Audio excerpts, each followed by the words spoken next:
Scary.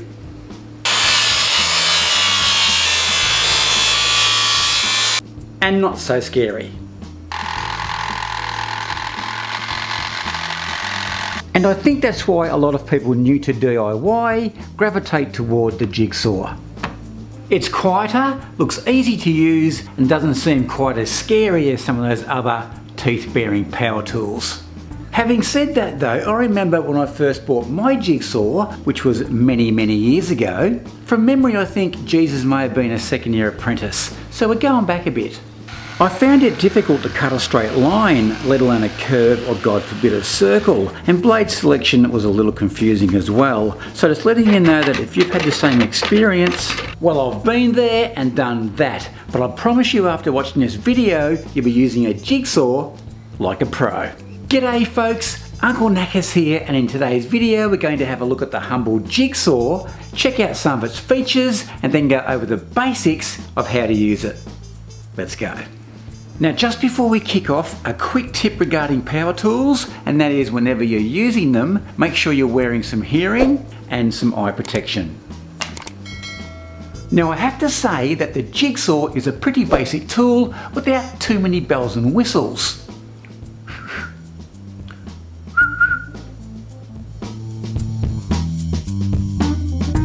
The obvious part of the saw is its straight blade, which makes it the ideal and the go-to tool for curved and flush cuts, which I'll talk about later. To change the blade on most Jigsaw models that use a T-shanked blade, which I'll also talk about later, it couldn't be any easier. Now most Jigsaws either down the side here or across the front will have a lever or a mechanism that if you open, you can then remove that blade. How cool is that? And then to install the blade, just simply reopen that lever or mechanism, place the blade in until it can't go any further, release the lever or mechanism, and you're good to go. Too easy.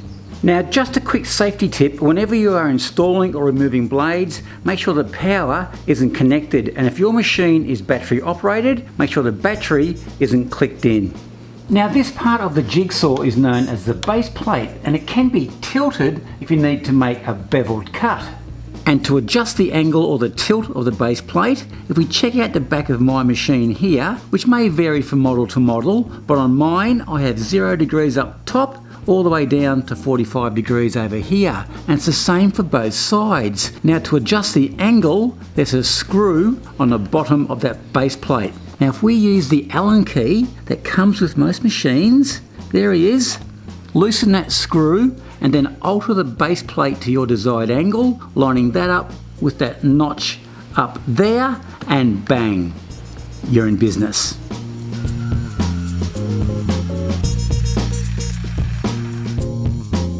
And to start the machine, it's pretty straightforward. All we have is a trigger down here and a locking button up there. Pull the trigger up and away you go. Release it and the machine stops. And for a long continuous cut, where you may not want to hold that trigger in position for a long period of time, just simply engage it and then click in this locking button here. That'll hold the trigger in place until you've finished your cut, and then just simply pull that trigger up again. That releases that locking button, the trigger comes down and the machine stops. Now this feature here is one that a lot of newbies don't know about, and I have to say a lot of not so newbies as well, which is a real shame because it's a very handy option to utilise. So basically most Jigsaws can be operated with either an orbital or a straight up and down cutting action. Now the orbital action, as opposed to the straight up and down cutting action, which is adjusted via this lever here, thrusts the blade forward on the cutting stroke, which greatly increases the cutting speed.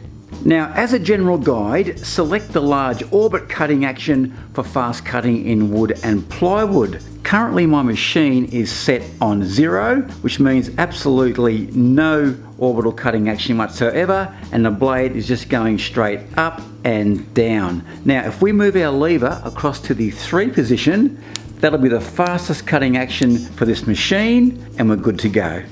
Now the downside to that setting is that the finish may not be as neat, as you often get a lot of splintering, also known as tear out. Personally, I nearly always have mine set to no orbital action at all, which is the 0 setting on your machine. That way you'll finish up with a cleaner cut. The only drawback is that the cut will take longer, but for me, that's no big deal. Now, just to demonstrate the difference in cutting speed, we'll do a little test. I'll set the machine to 3, which is the maximum orbital cutting speed. That's hard to say. And then I'll set it to 0 and we'll see which one's fastest.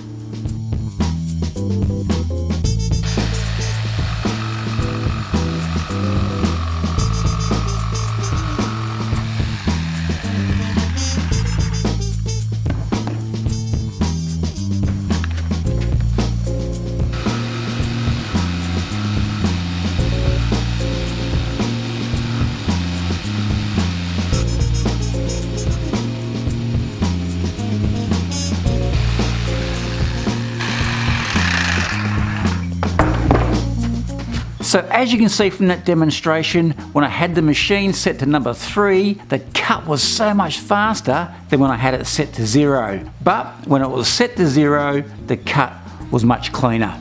And here's another handy feature to make your life a little easier, and that is most jigsaws will come with the option to fit a cutting guide, which is what this little fella here is, for performing long continuous cuts at a certain defined measurement. So all you need to do is to slide the guide in and then tighten the nut at your desired measurement, which will be from the face of the guide to the face of the blade, and away you go. It's that easy.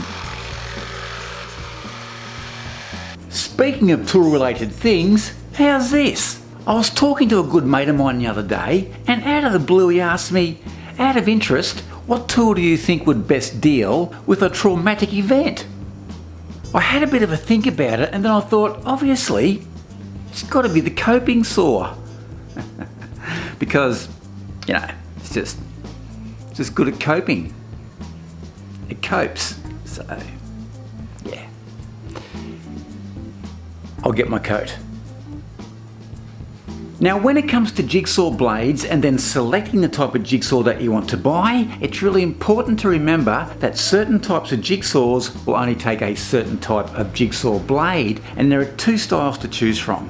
And they are the T-shank blade and the U-shank blade. The T-shank blade has lugs there, and you can also see how the top tapers in. Now on a U-shank blade, there's a U-shape cut into the top, and sometimes there's even a hole in the centre to accommodate for older machines. Now this particular blade here is a universal type blade, which means it's suitable for all types of jigsaws. So on a typical U-shank blade, those lugs won't be there.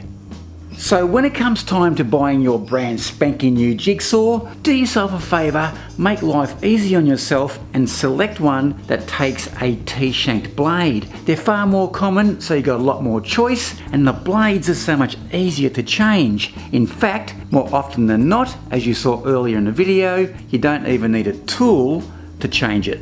Now just in relation to the teeth configuration of a jigsaw blade, you'll notice that all the teeth face in an upward direction. That's because the saw cuts in an upward stroke, which is good because that then keeps the wood hard up against the base of the saw. Now you'll also notice that we have quite a large selection, and that's because they all have different uses. If we come over here, you can see it says 6 TPI. The TPI stands for teeth per inch. Now this guy here, being 6 TPI, is a fairly aggressive type blade. You'll cut very quickly, but you'll also get a lot of splintering or tear out. Now this fella, he's 10 TPI, and he's probably my go-to all-rounder jigsaw blade. You can still cut reasonably quickly, but the tear out or the splintering is far less than the 6 TPI. This guy here is 20 TPI and is used for doing very fine work such as cutting laminate. And this little chap, he's 14 TPI, but he's also a scroll saw blade, which means that it's thinner and narrower than these guys over here, and this is the one you use for doing curves or circles.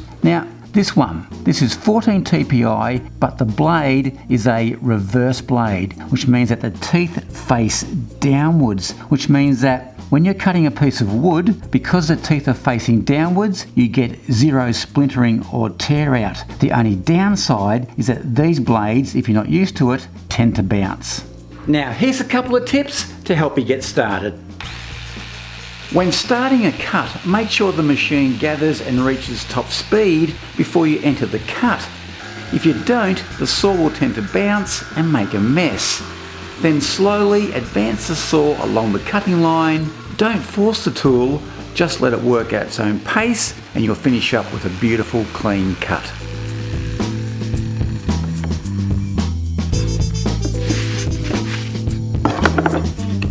If you ever find yourself having to cut a curve or a circle into a piece of wood, then the jigsaw is the perfect tool for the job. Now when you're cutting out a circle with a jigsaw, you need to drill a hole first to slide the blade in to start the cut. Now just say for instance that we're cutting out that circle because we want that circle. You drill a hole on the waist side of the line, which is over here. Now if you, on the other hand, want to cut a circle into this piece of wood, the circle becomes the waist, so we start our hole on the waist side of the line, which is over here.